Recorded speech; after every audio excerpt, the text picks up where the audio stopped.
Hey everybody, it's Dr. Tim here today and welcome to one of my reviews. Now today we're doing a more in-depth review on the T-Scan, which is that bite appliance that we saw in the ADA Congress that I did. Now I'm here at Fisherman's Jetty in Mornington Peninsula, which is 15 minutes from my home, and I love this place. And I thought I'd start off this video by shooting out here. Now watch out for the part of the way through this video where I'm going to give you a code to get a percentage off a T-Scan if you want one as well. Now I get nothing from this and I don't want anything from this. I'm doing this to help you guys, my viewers, decide if this thing sucks or if it's something you want. So before we get started, roll the intro.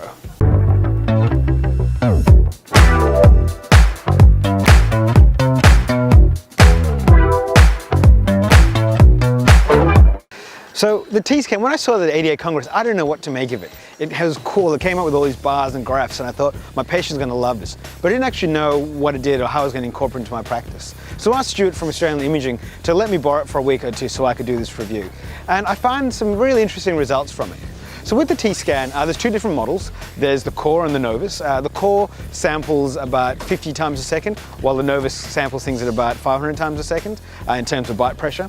And the Novus will also give you network accessibility. So you can have a database that you can access from any computer around your practice. There is a price difference between the two. I think the Novus also has buttons as well, so you can increase and decrease sensitivity and start and stop the recording of the bite pressure as well from that as well.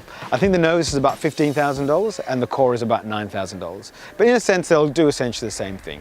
The little devices that you use to put into it are non-autoclavable, and they're about $15 each. I kind of did some hacking with it to see what it was, and I figured out it was basically flex-dependent resistors that are in horizontal and vertical fashion, and the computer inside the device will actually correlate where the bite pressure is from that. So quite ingenious. So what did I do with the T-Scan?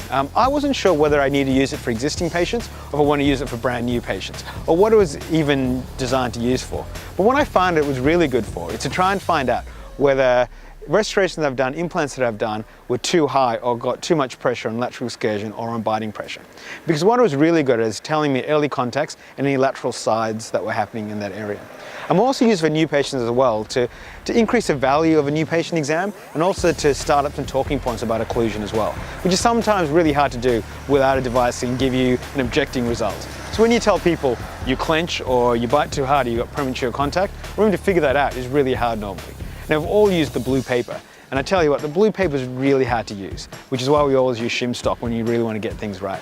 But shim stock you have to do tooth by tooth, and it can be very laborious to figure out and diagnose where you're getting the initial contacts. But with the T-Scan I found that by using a multi-bite scan, I could do that very easily. Now what is a multi-bite? It's one of the many ways of doing a T-Scan registration. Basically it's done in three processes. The first one is 3 taps of your teeth, then a bite of 50% pressure, and then a bite of 100% pressure. The reason we do that is usually when you get people to bite down, they usually go on lateral excursions. If you ever try to get people to take a registration when you're doing crown and bridge work, every time you say bite down, you know, it's as soon as something's in their mouth, they go left and right and everywhere else. So by doing 3 taps, what we find is that by the time you get to the 3rd tap, you actually get the exact pressure of where and the alignment of where the teeth normally sits.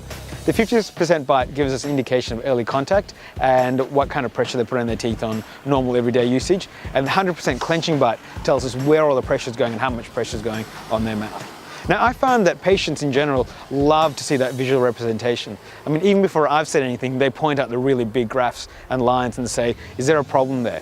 Which is fantastic in terms of case acceptance and treatment planning. For me personally, at the moment I've looked at I guess adjusting those high contacts or trying to equilibrate all the bites, and I find that even though I'm only polishing with rubber cups, patients have found huge differences in the way their teeth come together. I've also used to protect my existing crown and bridge work as well, and implants that I've done, especially implants where you don't want all the pressure to be on that one tooth.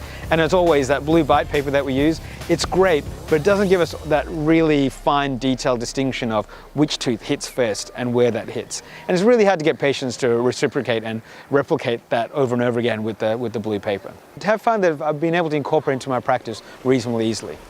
As I said, the one that I've tried is the Novus with the extra buttons and the sensitivity and the 500 bits of information per second, and I found that to be more than enough for what I'm trying to do. Lateral bites can also be taken by getting patients to bite down and move left and right to figure out if there's canine guidance or group function, but I haven't used it all that much in my practice, and I probably need a bit more time and a bit more training to figure that out. So I guess with the T-scan, what it does is it gives you a good idea of where the bite is and information on early occlusion and contacts and where they're biting, but it doesn't interpret that data, and that's up to you as a dentist and clinician to figure that out. And depending on your philosophy and what you'd like to follow, that could be anywhere from full mouth rehabs to shimming and adjusting existing teeth.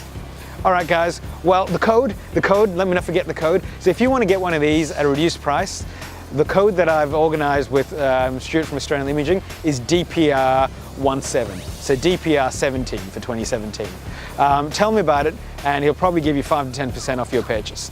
All right, guys, hope that's helped. As always, I'd love to know your feedback. So these videos take me a lot of time to make, about 3 hours or so per video, and I'm not doing for any gain at all, except that I want to make sure that us as dentists get good information about products that we want to have. And I'm hoping that if I start this, other people might start it for me as well.